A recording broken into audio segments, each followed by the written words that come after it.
Yo, Bocce 2007 back at you with another one. We've been coming to you here recently with stories of swirlers and Zaddy. And we talked about Tamar and how her Zaddy, yay, even her Pookie Zaddy. Jackson and Jodie Turner-Smith.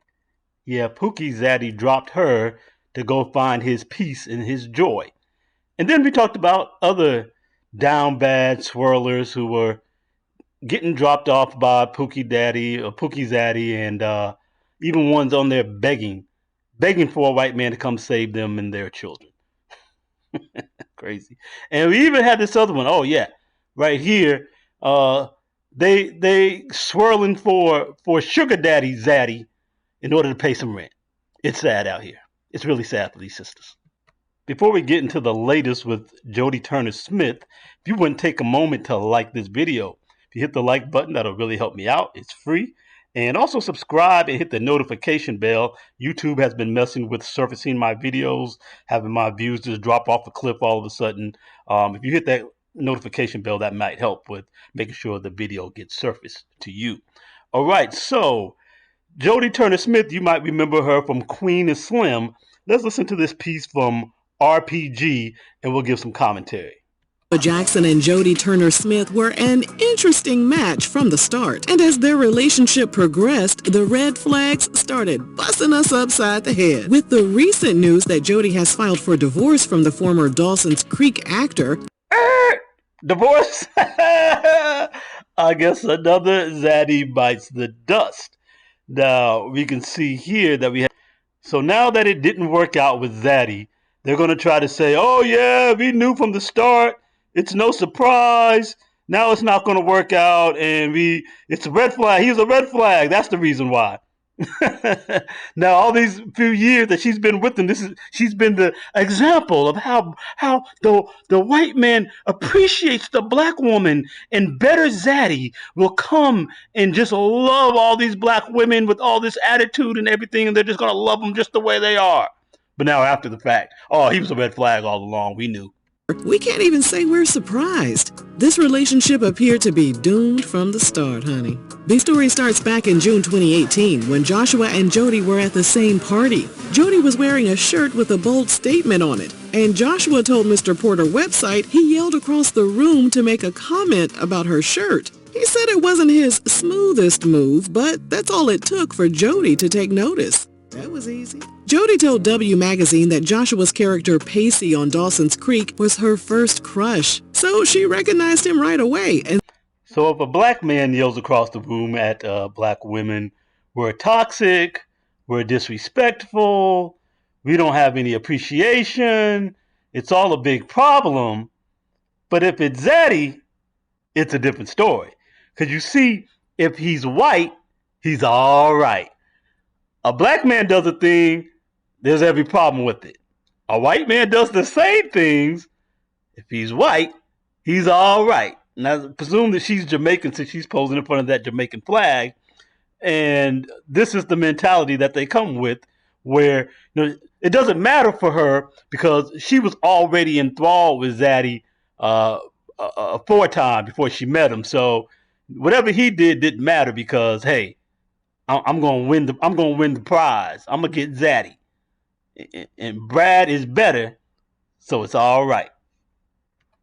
She still wasn't too impressed by the way he hollered at her from across the room. But after he followed her around the party the entire time, Jodie decided to end the night by riding his baloney pony off into the sunset. Really? Okay, so here goes the next thing. Black men aren't traditional. They're not traditional anymore. Other men treat their women with respect and are traditional men, but not the black men. So getting knocked off on the first date. Not even a date. You didn't even date. He picked you up at a party and took you home and smashed it, and that's all it took for you to want to marry him. But they complain about how untraditional black men supposedly are, and Brad is better. He does better. All the other races of men do things the right way. It's just the black men who are untraditional, but she's getting knocked off in the first night at a party. She's getting picked up and taken home. When the lights come on, she's got somebody to go home with. That's how she's doing it over here. Okay, As long as it's Zaddy, what difference does it make? Even Tia was on that video that we were showing recently, with that Perry guy talking about how things need to go back to being traditional and how traditional things were with her last relationship, the one with her husband that she just threw away. when they were dating, he did all this traditional stuff, and you see where it landed that black man. He gets graduated from, but Brad is better. Okay.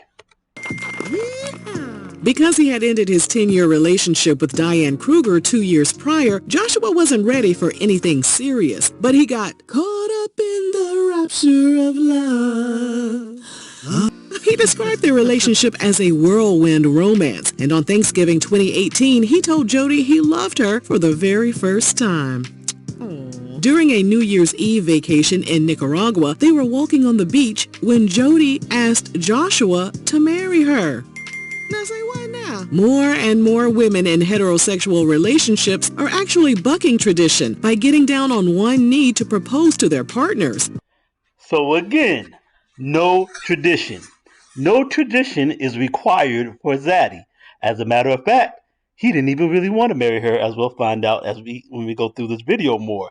But that didn't matter to her. She wanted to achieve that prize. And what is that prize?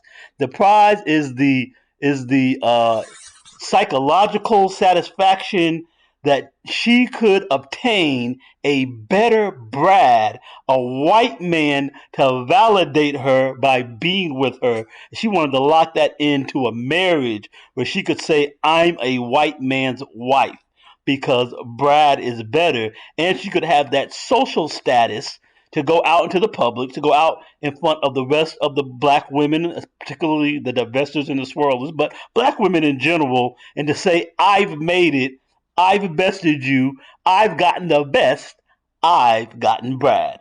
That's what that's about there.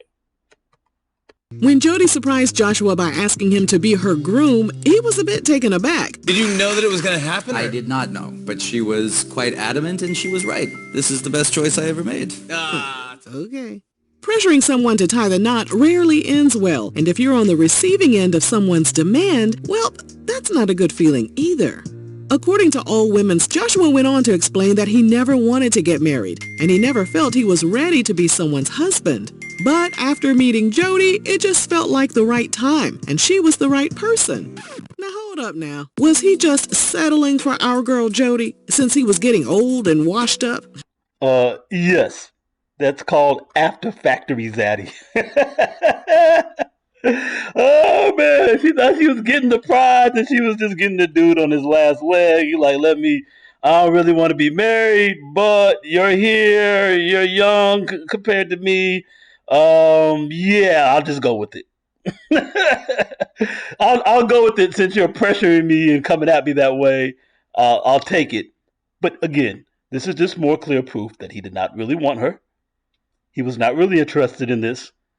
And it wasn't ever going to work because he wasn't a prize. But again, all these problems with this guy, and there's still more, all these problems with this guy, but it's all right.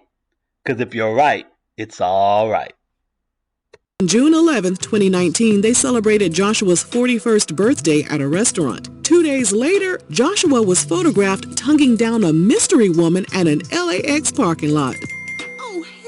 No, he need his ass beat. Joshua and Jodie never addressed the situation, and they moved on from the scandal expeditiously. 2 months later, they were spotted outside a Beverly Hills courthouse to obtain a marriage license. Stop the presses. Stop the presses. Before they even got married, this dude is already getting with other chicks, further showing he don't really want you like that. But does that stop this sister in her tracks? Does that give her pause? Does that make her realize, hey, this is the same problem that I have with random black guys because, has nothing to do with race. Has everything to do with the men you're choosing and the woman you are and whom you can attract and whom you have the qualifications and the personal attributes to be able to obtain. You want to obtain a traditional man who will be monogamous and love you for you and blah, blah, blah, blah. And you're not a traditional woman. You're getting down on one knee and proposing to the man. And to another point that I always make on this channel, for further proof of why these septum ring wearing women and women who put holes in their face are to not be accepted, while this is a red flag for you to run, you see what kind of woman goes and proposes to a man, goes and emasculates him, which he's basically saying, I feel like you're broad, so let me take the bull by the horn, and the bull knows where you can put that in, but take the bull by the horn and ask for your hand in marriage and offer marriage to you because I feel like you're a gal anyway and I need to lead things. That's what she's telling you when she does that. A woman ever proposes to you, run. She doesn't think you're a man, or she wants to be the man. Either or both, and both are a huge problem.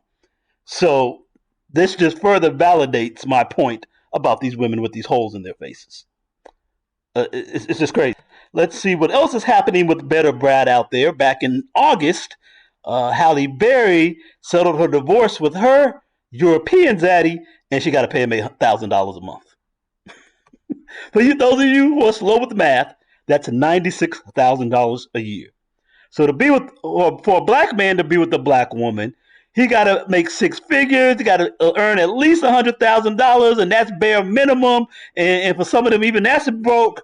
But for Zaddy, the black woman, or pay him six-figure salary a year. She had two black husbands, Dave Justice, Eric Benet. Didn't work out with them. She went and got her a first white man that she had a years-long relationship with, but they didn't get married. Then she had this years-long relationship with this one, got married, had a kid, still didn't work out. And why? Because she's still the same person with the white men that she was with the black men. And if you're the same person with the brothers that you are with Zaddy, you're going to get the same results. Your belief that you're going to get happily ever after with Better Brad are not going to come to fruition. It doesn't work like that. Wherever you go, there you are, and the problem is you. But some of these sisters want to take no accountability and never look at themselves. It's just because Brad is better and the black men are all dusty. You're about your 2007. Hit that subscribe. Hit the notification bell to come back for more. Like me up. I'm out with this one. Peace.